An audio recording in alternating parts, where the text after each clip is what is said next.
Ya, pemirsa, di kabar petang ini kita juga selain berdialog, kita juga ajak pemirsa untuk interaktif langsung atau lewat telepon dengan sejumlah dokter yang sudah hadir di sini. Ada dua dokter yang sudah hadir di studio. Saya kenalkan terlebih dahulu. Ada Dr. Lona, kita ketemu kembali Dr. Lona sebagai spesialis farmakologi ya.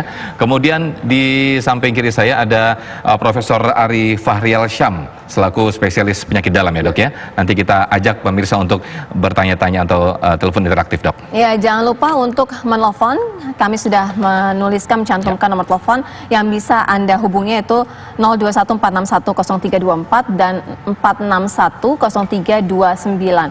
Kami ajak Anda untuk berinteraktif dengan kami sehingga bisa menanyakan langsung dengan narasumber yang kompeten, menanyakan apa saja mengenai virus corona dengan dokter yang sudah kami hadirkan di sini. Ya, seperti yang kami sampaikan di awal tadi bahwa kita mengajak pemirsa untuk melakukan telepon interaktif dengan dua narasumber atau dua dokter kami yang sudah ada di studio. Ada Dr. Lona dan juga Prof. Ari Fahrial Syam. Sudah bergabung di line telepon. Ada siapa dengan selamat sore? Halo, selamat sore dengan Pak Robert ini ya, betul? Ya, selamat sore Pak. Ya, Pak Robert dari mana Pak? Saya dari Labuan Bajo, Komodo, Flores NTT. Flores NTT, silakan Pak. Ya, Pak, pertanyaan saya, apakah tester untuk temperatur itu, bila mana kita dites 37 derajat ke atas itu, apa sudah masuk kategori terpapar, Pak? Oke, silakan Prof dijawab. Ya, jadi tadi pertanyaannya Pak Robert dari Labuan Bajo ya. Suhunya 37 derajat. Jadi kalau suhu 37 derajat itu kita bilang masih normal, ya masih normal. Oleh karena itu, ya pertama kalau tidak ada keluhan lain masih aman sebenarnya. Ya. Oke, tapi saya mesti lihat nih kalau memang kebetulan di Labuan Bajo belum ada kasusnya, memang sebaiknya nih kita usahakan jangan sampai ada kasus masuk ke situ, gitu ya. Ketika ada satu masuk ke situ, itu bisa menjadi epicentrum baru gitu loh. Tapi oleh karena itulah memang mestinya nih untuk Labuan Bajo benar-benar ketat ini ya, baik itu di bandara maupun juga di pelabuhan. Tetap harus hindari kerumunan ya Pak ya. Ya betul. Bapak mungkin 37 masih oke ya, jaga daya tahan tubuh. Rokok ini yang mesti saya ingetin nih. Orang saya terus terang aja ngelihat tadi di jalan itu kayak orang nantang untuk virus ini. Virus itu paling senang sama orang yang merokok, udah selesai. Oke, Prof, kita ada penelpon selanjutnya. Dengan siapa? Selamat sore. Ya, selamat sore dengan Bapak Irwan. Oke, baik. Irwan, ya? Silakan dengan pertanyaannya untuk para dokter yang sudah kami hadirkan di sini. Oh, terputus. Baik, kami sampaikan sekali lagi bahwa ada dua dokter yang sudah hadir di studio. Dr. Lona, spesialis farmakologi. Beliau yang mengetahui tentang obat-obatan begitu ya, secara ininya ya, gampangannya. Kemudian ada Prof. Ari Fahrial Syam. Beliau selaku spesialis penyakit dalam. Nanti untuk pemirsa yang ingin bertanya sekitar penyakit dalam, silahkan bisa bergabung lewat telepon. Anda kembali di Kabar Petang dan sekarang kita sudah tersambung kembali dengan pemirsa untuk telepon interaktif. Selamat sore. Pemerintah Malaysia, Halo, selamat sore. Sore Pak, ini Abdul Ghaffar dari Depok. Oke, Pak Abdul Ghaffar, silakan ditanyakan ke kedua dokter ini, Dr. Lona dan juga Dr. Ari, silakan. Jadi kalau hanya dengan dokter saja, saya juga merasa prihatin karena dokter tuh hanya sekedar untuk menangkap orang atau berarti orang-orang yang terjangkit. Alangkah bijaknya pemerintah itu punya program dari hulu sampai ke hilir. Jadi hulunya diperkecil sehingga hilirnya habis gitu loh. Ini enggak, hilirnya ditangkap banyak-banyak, hulunya nggak ketahuan gitu. Berapa orang sebetulnya yang betul-betul bisa dideteksi per RT itu. Baik. Bukan hanya nasional, Pak Abdul, per RT pertanyaannya ya. apa Pak? Jadi pertanyaan gimana Pak? Bagaimana agar pemerintah itu betul-betul bisa mendeteksi dini seluruh warga Indonesia itu mulai level RT sehingga dokter itu betul-betul bisa menangani dengan cara baik gitu. Baik, pertanyaan Pak Abdul Ghaffar sudah kami tangkap. Terima kasih. Dr. Lona. Tadi pertanyaannya adalah. Kita lanjut langsung ke satu penelpon dulu, Dr. Lona, biar sekalian. Selamat sore dengan dengan siapa ini? Dengan Ibu Yuliana. Dengan Ibu Yuliana di Cibubur. Cibubur, silakan Bu. Ini dok, mau tanya, anak saya kan panas tuh 38. Kita kan belum tahu dia terindikasi ke COVID atau tidak. Seandainya terindikasi, nah kita bisa cek itu kemana? Apa hanya 3 rumah sakit atau sudah ada penambahan rumah sakit yang bisa kita datangi? Karena yang saya tahu katanya di rumah sakit itu sangat sulit untuk cek COVID sementara di Indonesia. Demikian, terima kasih dokter. Baik, terima kasih Ibu Yulana untuk sudah bergabung. Silakan. Ya, Ibu Dr. Lona atau ya, mungkin pertama saya jawab yang tadi ya. Jadi sebenarnya gini, pemerintah kan berupaya untuk melakukan screening dengan menghadirkan rapid test ya. Jadi rapid test. Memang ini masih bertahap. Walaupun saya juga sampaikan baik juga misalnya pasien-pasien yang di rapid test ini pun kita juga swab. Artinya apa? Kita biar tahu ini sensitivitas dan spesifitas dari alat ini. Itu sudah mulai dikerjakan memang dan dikerjakannya di tingkat puskesmas ya. Karena sekali lagi ini kan juga berhubungan dengan jumlah number ya kan. Nah, sekarang udah dicoba di DKI, di daerah Jakarta Selatan ya, 500-an rapid test. Nanti kita bisa lihat ini. Dari situ kalau memang itu negatif, kalau dia memang kontak, maka dia tetap 2 minggu itu dia harus isolasi. Kalau dia positif, maka dia harus dikonfirmasi apakah ini memang positifnya ini benar-benar true positif, artinya tadi perlu pemeriksaan yang molekuler yang dengan RT-PCR yang ditentukan beberapa lab. Jadi mudah-mudahan kalau ini efektif, maka pemerintah nampaknya keterangan dari Pak Presiden akan mengorder ya banyak rapid test ini, dan mudah-mudahan dengan rapid test ini deteksi dini bisa dilakukan. Tapi sekali lagi kepada masyarakat memang yang paling efektif sekarang itu udah tinggal di rumah aja udah. Karena ketika Anda berada di luar, Anda berinteraksi dengan orang lain, maka Anda bisa menjadi tertular. Dan ketika Anda tertular, Anda menularkan lagi kepada orang yang di rumah. Carrier begitu gitu loh. ya Prof ya. Ya, Baik. sambil kita tetap nih upaya pemerintah begitu. Ya, karena terus terang ini dengan informasi yang hari ini, tren kita tuh tren naik. Kita belum ada artinya boro-boro berkurang, tapi masih tren naik. Dan ini yang paling berbahaya yang harus kita antisipasi dan harus diketahui oleh masyarakat semua. Oke, Baik, Prof. Ari, Dokter terima kasih. Lona untuk Dr. pertanyaan Lona. tadi Ibu Yuliana. Ibu Yuliana Iya, yang kasusnya anaknya panas 38 panas 38 derajat Celcius. Pertama ditanyakan dulu ada riwayat kontak atau tidak dengan pasien yang terinfeksi. memang pasien terinfeksi. Terus tidak semua, nah ini yang perlu diperjelas ke masyarakat. Jadi tidak semua pasien atau orang dengan keluhan batuk, pilek, demam itu adalah pasien COVID atau pasien terinfeksi coronavirus, karena pasien terinfeksi coronavirus juga memiliki gejala klinis yang khas, misalnya demam, batuk kering, disertai dengan sesak nafas. Tadi kan Ibu hanya mengeluhkan anaknya demam 38 derajat Celcius dan sudah khawatir apakah terinfeksi atau terinfeksi COVID dan perlu melakukan screening. Nah, kalau dari informasi yang saya dapatkan dari si ibu, alangkah baiknya dibawa ke fasilitas kesehatan terdekat, dibantu oleh dokter yang melayani di fasilitas kesehatan terdekat untuk dievaluasi. Jadi jangan panik dulu, berikan terapi sesuai dengan keluhan pasien, karena belum tentu anak tersebut menderita atau terinfeksi virus corona. Oke, baik. Seperti puskesmas dan lain sebagainya. Apalagi mungkin, anak-anak adalah bukan kelompok yang rentan mengalami infeksi virus corona atau menderita COVID-19. Karena kan kelompok yang rentan adalah mereka yang berusia lebih daripada 60 tahun, perokok. Baik. Baik, kita nanti akan lanjut lagi interaktif telepon bagi pemirsa, lalu kita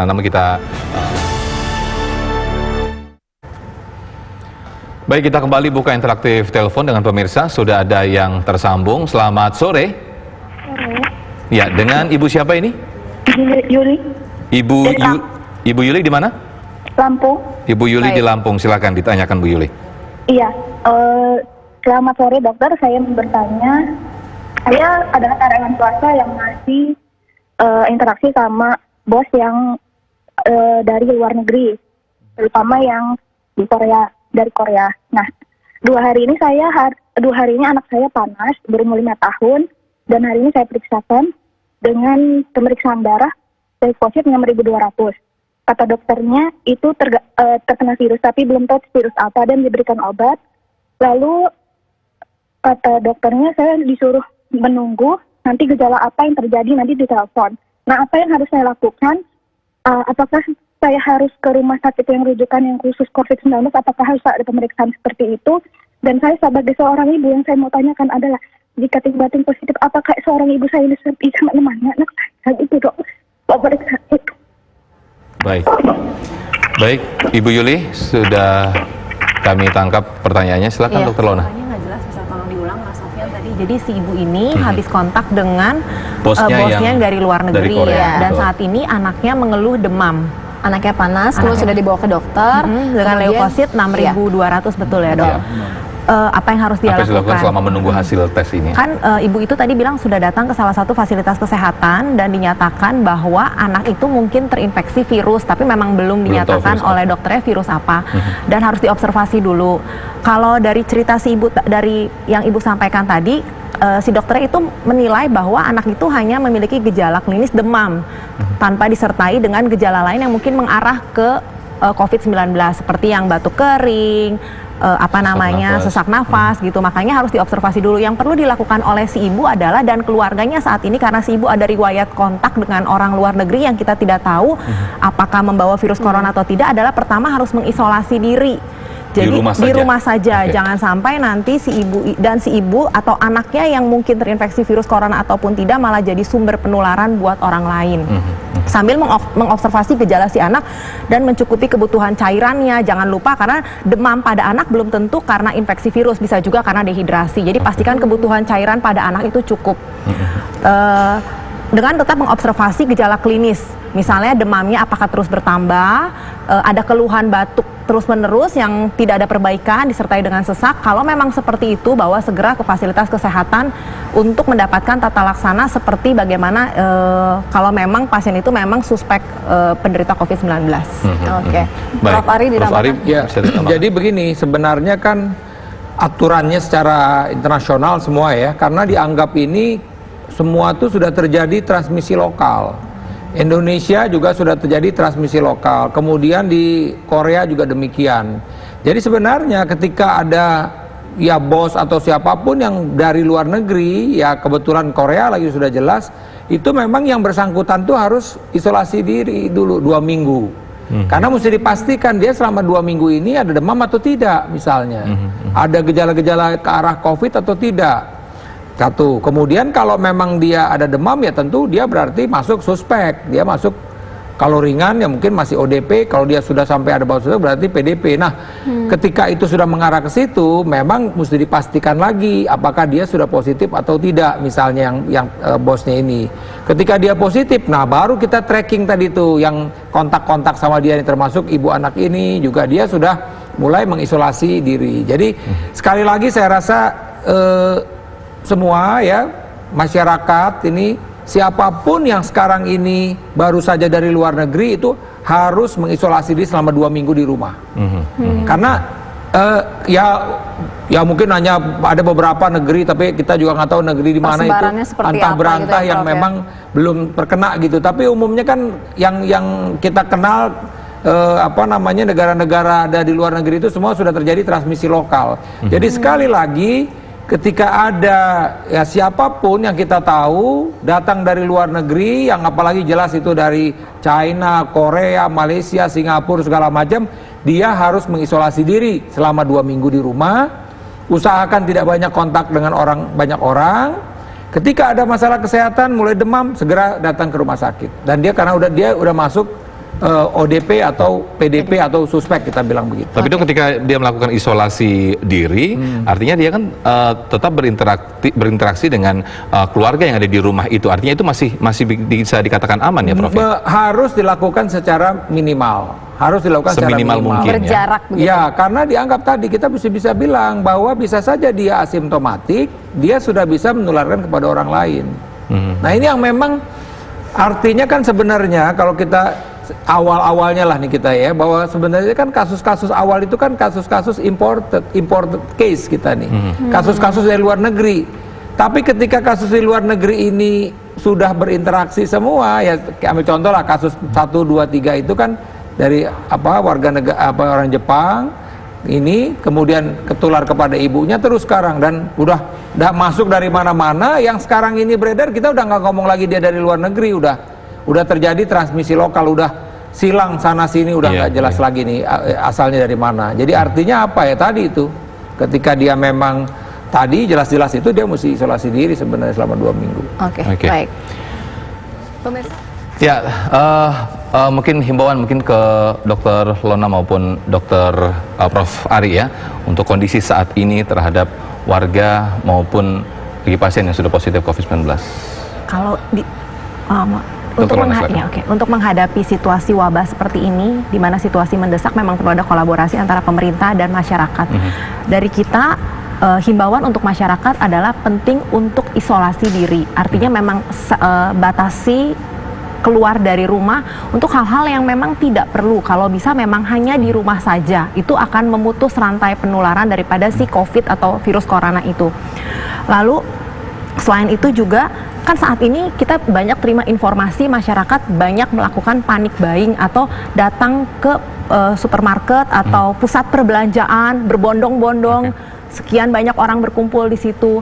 Nah, pusat perbelanjaan atau pasar tempat mereka membeli barang kebutuhan secara panik buying itu juga menjadi pusat, menjadi tempat penularan atau menjadi tempat penularan di mana meningkatkan mereka beresiko terinfeksi daripada virus corona atau terpapar dengan virus corona. Jadi please jangan lakukan panik buying karena itu juga akan meningkatkan resiko terkena infeksi, dan jangan membeli APD yang memang lebih dibutuhkan oleh tenaga medis untuk melayani pasien saat ini. Misalnya membeli masker atau menimbun masker, sarung tangan, yang memang sarung tangan, alkohol swab sangat diperlukan oleh tenaga kesehatan pada saat melayani pasien. Oke, kita ke Prof Ari. Prof Ari, apa yang ingin disampaikan kepada pemerintah dan juga tim medis yang saat ini tengah berjuang? Ya, jadi kita mesti tahu bahwa dari informasi hari ini kan, bahwa angka yang meninggal kita 48, kemudian yang sakit 514.